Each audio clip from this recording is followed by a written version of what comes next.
What's good, YouTube? It's your boy Elevation here with another episode of the JBP Elevated, where we speak on the Joe Budden podcast and all of his co-hosts on and off the pod. Well, I just got through watching the Patreon episode. A really good episode, if you ask me.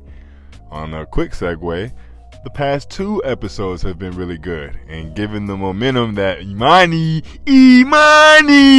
has given them going into Wednesday's pod, I hope they make it 3, get a trifecta in. But I did want to touch on Ish being a head of communications for a sports agency. I know that caught everyone in the room off guard. And Joe's making his jokes.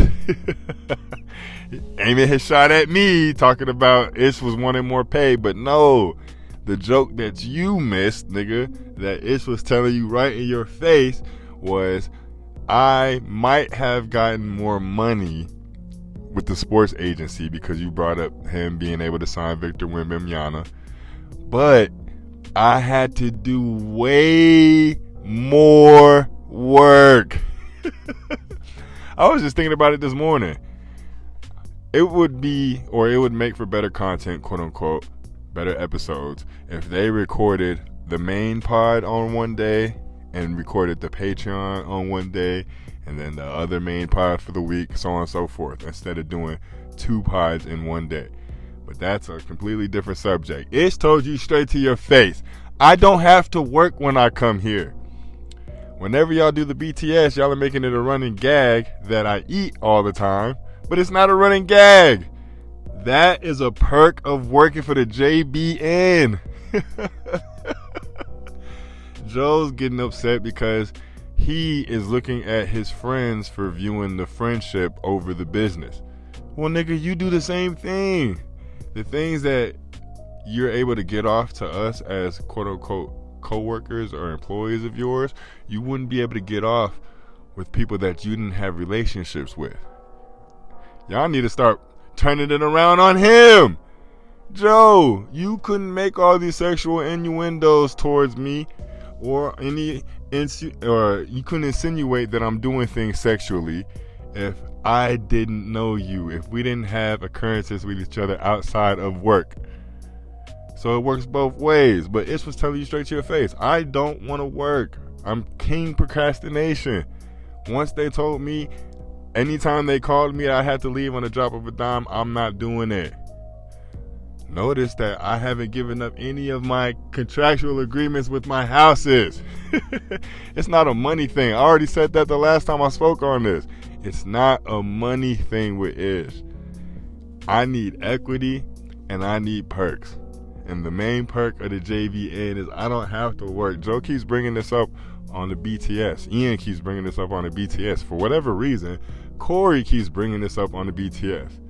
Once again, if I'm one of the co-hosts and I'm hearing Corey say anything about me, the very next question I'm asking Corey, what the fuck do you do outside of being the concierge? Because that's what it seems like you are to Joe. But pertaining to the JBN and you speaking on what it is that I need to do contractually, what the fuck do you do? If that's something that they know behind the scenes, then that's cool. But if not, nigga, you need to shut the hell up and just be the friend in the background. As far as Ian and Joe trying to get their shit off on the BTS, that's cool too. But if we're going to do this, we'll have a class action against your ass. And I'm not talking a lawsuit. I'm just talking about all the co-hosts would be able to gang up on them. Joe is trying to compare himself to Viacom. And he's trying to compare himself to a Paramount and all these other entities. Nigga, you don't operate like that. When your friends give you quote-unquote grace, for lack of a better word, shout out to Imani, but when your friends tell you or show up late or do things that you don't think they would do for other corporations, it's because it's true, but it's because you do things towards them that other corporations wouldn't do, or they would go after corporations for the things that you do. And I'm not saying it's bad. It's just things to think about. But yeah, that shit had Joe shook. He was trying to cover it up with jokes.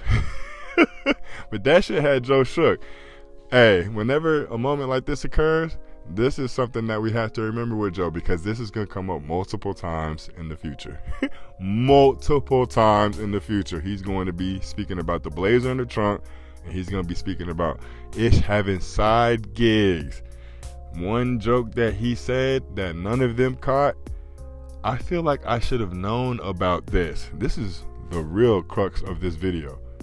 Joe thinks because they work for him, they should only work for him. And no, I'm not saying they can't have any side ventures, but you got to think about it. All of the side ventures have to have some type of segue to me, to the point where it seemed like I pointed you in that direction. Ish, with your merchandise, I was doing merchandising way before you.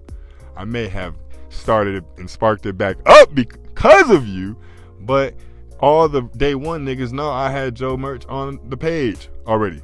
So that's something that I could have segued you in. Melissa, it's clear as day. He says it. Your career was dead. I revived you. How do we feel about that? But before I get sidetracked, he told Melissa that he revived her career because she's able to get movies again and she's able to do her podcast. I don't believe it, but this is how Joe thinks. So it's being able to say that he had a head of communications position at a sports agency, that shit threw Joe all the way off track. Damn, I really don't have control over Ish. Damn, I pay a lot. Once again, you're seeing the wrong side of the argument. I'm not speaking about pay, nigga. You could pay me $8 million a year. If you make me show up more days like a corporation would, I guarantee you he would not sign. I guarantee it. It ain't about the money. It's about what you can provide outside of that. Everybody's starting to realize life is more than just money.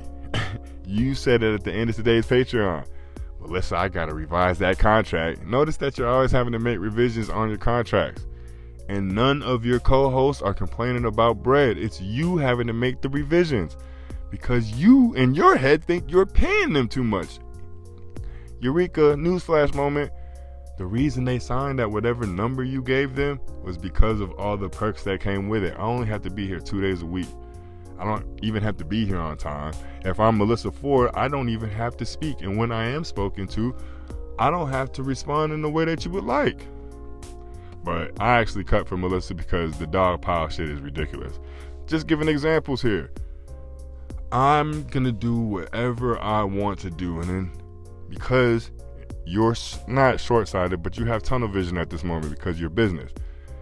Flip and all his antics, it's not hurting your business, but it's hurting the morale that all the other co-hosts have, to the point where it ended up to where it is now.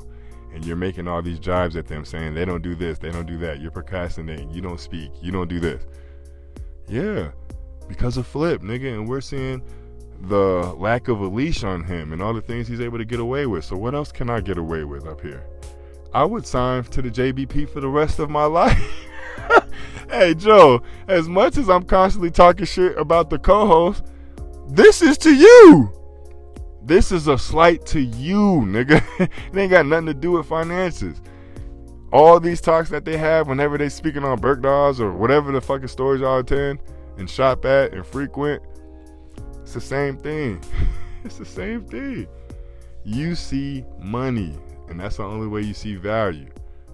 The nigga selling the clothes, shit, you just another customer to us, dog. You were just another customer to us.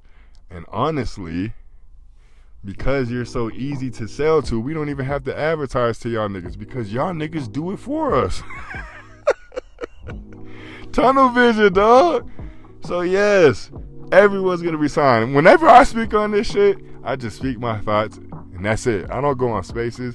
I don't type on any of my socials. Niggas outside of this YouTube page don't even know that I speak on the Joe Budden podcast. In y'all heads though, everything revolves around Joe Budden. Well, let me not say y'all. I'm speaking to Joe. I'm speaking to Joe. It's alright, dog. Because here's another Eureka moment. It has multiple other gigs outside of the two that you know about. And Ice keeps trying to tell you in subtle ways, nigga, I've been getting the bag off this JB and shit that you have no fucking idea about. But I'm just joshing, y'all. Like I said, I don't even have anything negative to say about the episode. This is just me talking shit. It's a good 2-episode run. I'm hoping with Mark Lamont Hill and the recent things that happened with Imani and Flip, I'm hoping Wednesday is going to be one for them books. I saw somebody on the Patreon talking about they're going to put it behind the paywall. I wouldn't be surprised. But I appreciate y'all as always for supporting your boy. We're going to get right back to it, man. We're going to get right back to it. Y'all stay safe out here. Keep your head up. Make sure y'all doing everything y'all got to do. Make sure y'all taking care of y'all 2025 New Year's resolutions, too. But I'll see y'all tomorrow. Peace.